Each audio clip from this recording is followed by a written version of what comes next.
ஆக்கம் இழந்தேமென்று அல்லாவார் ஊக்கம் ஒருவந்தம் கைத்துடையார்.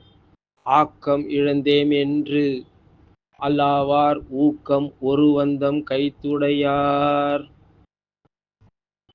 அதிர்ஷ்டம் இல்லேன்னா கூட பெருசா அலட்டிக்க கூட மாட்டாங்க. அதிர்ஷ்டம் இல்லேன்னா கூட பெருசா அலட்டிக்க கூட மாட்டாங்க. ஊக்கம் உறுதியா இருந்தா துக்கம் இறுதியா இருக்காதுங்க. ஊக்கம் உறுதியா இருந்தா துக்கம் இறுதியா இருக்காதுங்க. அதனால ஆக்கம் இழந்தேமென்று அல்லாவார் ஊக்கம் ஒருவந்தம் கைத்துடையார். ஆக்கம் இழந்தேமென்று அல்லாவார் ஊக்கம் ஒருவந்தம் கைத்துடையார்.